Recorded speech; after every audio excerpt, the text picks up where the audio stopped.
नमस्कार, मैं हूँ श्रेय आर्या। आप देख रहे हैं इंडिया न्यूज स्पोर्ट्स। मेरे साथ हैं सौरभ और आज सुबह हम दोनों आ चुके हैं आपके पास क्रिकेट की मॉर्निंग अपडेट्स के साथ। तो सबसे पहली अपडेट जो स्पोर्ट्स की है वो ये कि लॉर्ड्स के ऐतिहासिक मैदान पर एक ऐतिहासिक जीत मिली है बेन स्टोक्स की कप्तानी में इंग्लैंड की टीम को। इंग्लैंड और न्यूजीलैंड का यहाँ पर सीरीज चल रहा है, टेस्ट सीरीज चल रही है दोनों देशों के बीच और पहले ही टेस्ट में, इस सीरीज के पहले ही टेस्ट में इंग्लैंड को जीत नसीब हुई है। और ये जीत अपने लिए अपने कई मायनों में इसलिए भी खास है क्योंकि एक लंबे समय के बाद सौरभ इंग्लैंड की टीम को यहाँ पर जीत नसीब हुई है। इस मैच से पहले या फिर कहें इस पूरी सीरीज से पहले इंग्लैंड के मैनेजमेंट ने कप्तान बदल दिया था और साथ ही साथ उन्होंने कोच भी बदला था। ब्रेंडन मैकलम बतौर कोच आए थे इंग्लैंड की टीम के लिए। तो कहीं ना कहीं दोनों ही बदलाव इस टीम के फायदे में गए हैं और साथ ही साथ अगर देखें तो पूर्व कप्तान जो रूट ने भी शतकीय पारी खेली है और जिम्मेदारी से वो अभी बिल्कुल भी पीछे नहीं हटे हैं। हम आपको बता दें कि पिछले साल जो है इंग्लैंड ने एकमात्र जो है टेस्ट मैच जीता था, वो भी भारतीय टीम के खिलाफ। उसके बाद से लगातार ये टीम जो है हारती आ रही है। 13 में से एक मैच केवल ये टीम जीती थी। ऐसे में ये जो सीरीज थी इंग्लैंड के नजरिए से देखा जाए तो काफी महत्वपूर्ण हो गई थी, जहां इन्हें अपना कप्तान तक बदला, साथ साथ कोच भी बदला। जो रूट जो इस टीम के अहम खिलाड़ी माने जाते हैं, कप्तान भी उन्होंने इस टीम के लिए कप्तानी भी किया, लेकिन उनको कप्तानी के दौरान अपनी टीम से इतना साथ नहीं मिला था। तो इसके चलते जो है उन्होंने अपने खेल के ऊपर, अपनी बैटिंग के ऊपर फोकस करने का सोचा। इसके बाद बेन स्टोक्स को कप्तानी मिली और उनके लिए जो है पहली मैच था एज ए कैप्टन, उस मैच में जीत मिली। साथ साथ बात करें ब्रेंडन मैकलम की, जो इस टीम के साथ एज ए कोच जो है जुड़ गए हैं, तो उनके लिए भी पहली कोच के लिए जो एज ए कोच के तौर पर पहला ही मैच था और वो भी उनकी होम टीम के खिलाफ, न्यूजीलैंड के खिलाफ मैच था। उस टीम के खिलाफ ही उन्होंने पहला मैच अपना जीता है।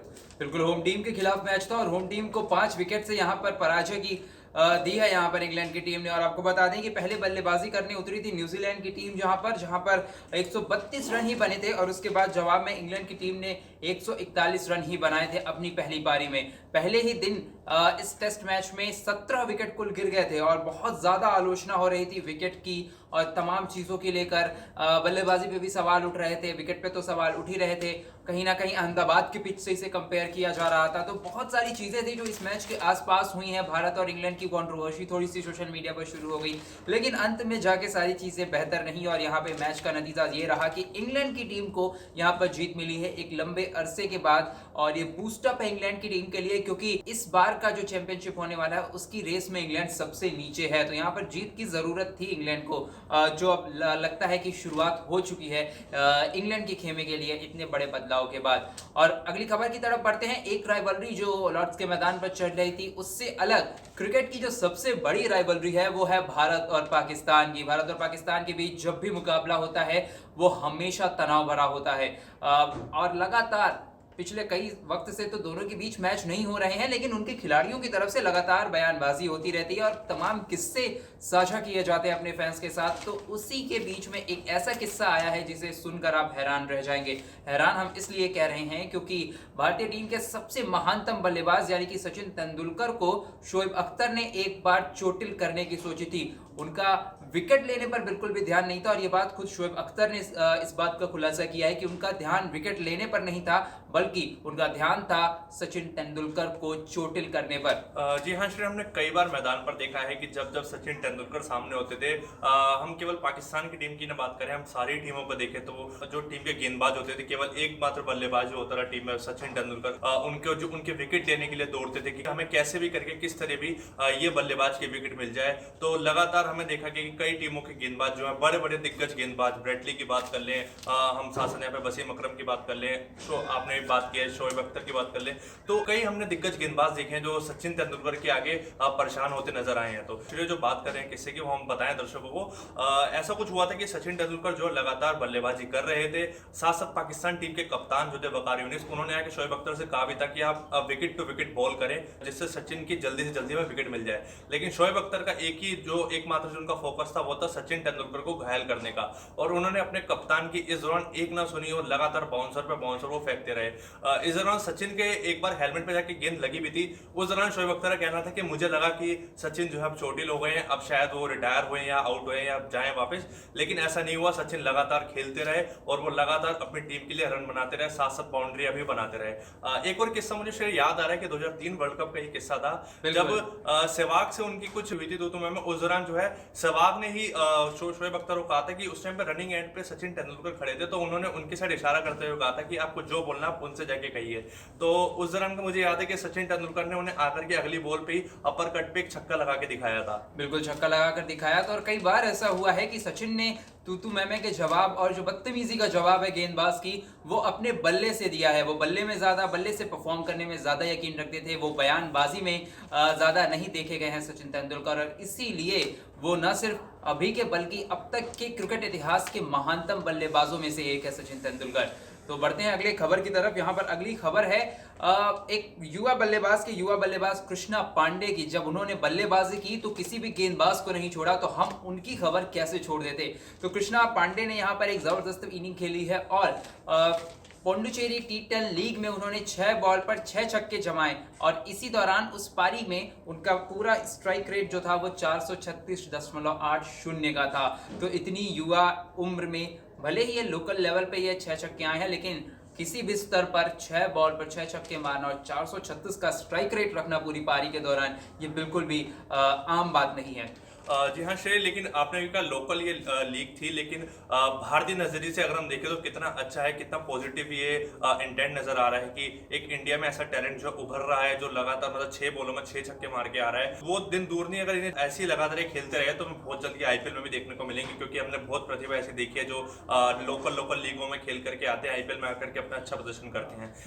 वहीं अगर हम ओवरऑल बात करें कि 6 बजे छक्के लगाने वाले बल्लेबाजों में, तो खैर ये तो एक लोकल लीग थी, लेकिन हम अंतरराष्ट्रीय क्रिकेट में अगर आपको बताएं तो 2 बार जो है 2020 मैचेस में जो है 6 पे 6 छक्के लगे हैं। वहीं एक बार जो है 50 ओवर के विश्व कप में भी छक्के लगे हुए हैं, साथ साथ एक बार जो है फर्स्ट क्लास क्रिकेट में भी लगाए गए थे। फर्स्ट क्लास क्रिकेट से हम बात करें तो रवि शास्त्री ने सबसे पहले लगाए थे, जब वो बॉम्बे यानी मुंबई की ओर से खेलते थे। तो उस दौरान उन्होंने 6 पे 6 छक्के मारे थे। वहीं T20 विश्व कप 2007 की जो अगला नाम आता है युवराज सिंह का, जिन्होंने स्ट्रोट बोर्ड, आप सबको याद होगा कि फ्लिंटॉप से उनकी कुछ तू मैं हुई थी। उस दौरान उन्होंने उनका गुस्सा जो है स्ट्रोट बोर्ड की एक ओवर पे निकाला था, जो उन्होंने 6 पे 6 छक्के बनाए थे, और साथ साथ उसी मैच में उन्होंने तेज तर्रार अपनी 50 मारी थी 12 गेंदों 50 रन की। इसके बाद किरण पोलार्ड ने मारे थे, श्रीलंका के खिलाफ एक मैच हो रहा था सीरीज में, तो उस दौरान उन्होंने स्पिनर जो थे श्रीलंका के, उनके खिलाफ 6 पे 6 छक्के मारे थे।